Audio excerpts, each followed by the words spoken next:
Everybody, मैं हूँ doctor Shayantika and welcome to my YouTube channel. तो आज मैं आपके लिए फिर से एक और होम्योपैथी मेडिसिन लेकर आई हूँ जिसका नाम है क्रोटोन टिग्लियम।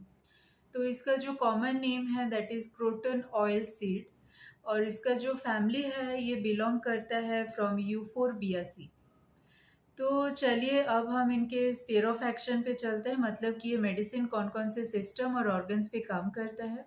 तो ये काम करता है skin, female reproductive system, male reproductive system, gastrointestinal tract and respiratory system. तो ये सारे हो गए हमारे स्फीयर ऑफ एक्शन के बारे में। देन हम चलते हैं डिजीज सिम्टम पे। तो पहले अगर हम स्किन के बारे में बात करेंगे तो स्किन इनके बहुत इंटेंसली इचिंग रहता है, पेनफुल रहता है, इतना पेन कि वो टच भी नहीं कर पाएंगे। होल बॉडी पे एक एक्यूट एक्जिमा के केसेस रहते हैं। तो ऐसा इनका स्किन के सिम्टम रहता है। फीमेल रिप्रोडक्टिव सिस्टम पे चलेंगे तो इनके जो जेनाइटल्स है बहुत ज़्यादा ईचिंग और पेनफुल रहता है। और ज़्यादातर जैसे कि मदर जो रहते हैं लाइक ब्रेस्ट फीडिंग करते हैं, मिल्क फीडिंग करते हैं अपने इन्फेंट्स, अपने बेबी को।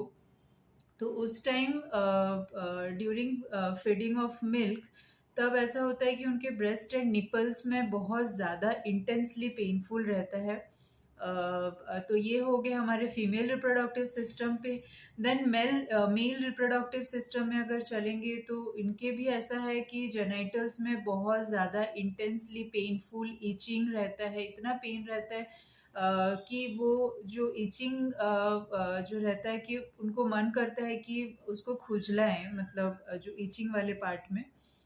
लेकिन इतना पेनफुल इंटेंसली रहता है कि वो स्क्रैच भी नहीं कर सकते, मतलब खुजला भी नहीं सकते।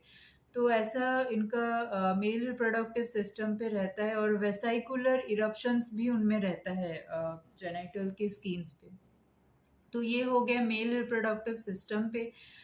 देन हम अगर रेस्पिरेटरी सिस्टम पे चलेंगे तो इनको कफ रहता है, बहुत ज़्यादा इंटेंसली कफ रहता है। और ये कफ जो है ये तुरंत अगर जैसे सो रहे हैं, तुरंत बेड पे आगे लेटते ही इनको कफ तुरंत शुरू हो जाता है बहुत ज़्यादा। तो इसीलिए क्या है कि अब जिसके वजह से उनको डिफ़िकल्टी इन ब्रीदिंग रहता है, थोड़ा सफोकेटेड फील होंगे। तो इसीलिए वो अपने रूम के अंदर ही चलना फिरना करेंगे, या फिर अगर सो भी रहे हैं तो चेयर में सोएंगे। तो ऐसा इनका एक्टिविटीज़ रहता है। तो ये हो गया इनका रेस्पिरेटरी सिस्टम के बारे में। देन नेक्स्ट हम चलेंगे गैस्ट्रोइंटेस्टिनल ट्रैक्ट, जो कि क्रोटोन टीक का मेन कैरेक्टरिस्टिक सिम्टम है। गैस्ट्रोइंटेस्टिनल ट्रैक्ट जो कि है इनका डायरिया के केस में बहुत ही ज़्यादा अच्छा काम करता है। और इनका डायरिया जो रहता है अ, बहुत ज़्यादा लाइक म्यूकस वाटरी रहते हैं। एंड इनके जो इंटेस्टाइन जो रहता है ना, उनके इंटेस्टाइन के म्यूकस मेम्ब्रेन जो रहता है उसमें बहुत बुरी तरीके से अफेक्ट हुआ रहता है। तो और इनका जो स्टूल है वाटरी रहता है, और ये there stool comes out like a gun shot, like ऐसा इतना ज़्यादा अर्ज रहता है स्टूल के लिए इनको। तुरंत कुछ खा रहे हैं, तुरंत कुछ पी रहे हैं, या फिर समर की सीज़न है तो इवन मतलब वो खाते रहते हैं और तुरंत उनको डायरिया के लिए, स्टूल के लिए अर्ज उनको रहता है, इमीडिएट वो जाते हैं।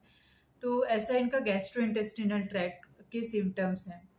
तो फ्रेंड्स ये था क्रोटोन टिक के बारे में। बहुत शॉर्ट मेडिसिन है, ज़्यादातर एक्चुअली ये कैरेक्टरिस्टिक अगर बोला जाए तो डायरिया के केस के लिए ही ये दिया जाता है क्लिनिकली पेशेंट्स को।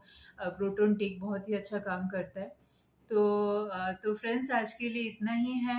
हम मिलते हैं फिर से नेक्स्ट वीडियो पे एक नया टॉपिक लेकर के। तब तक के लिए मेरे चैनल को आप सब्सक्राइब कर दीजिएगा। Thank you and keep learning.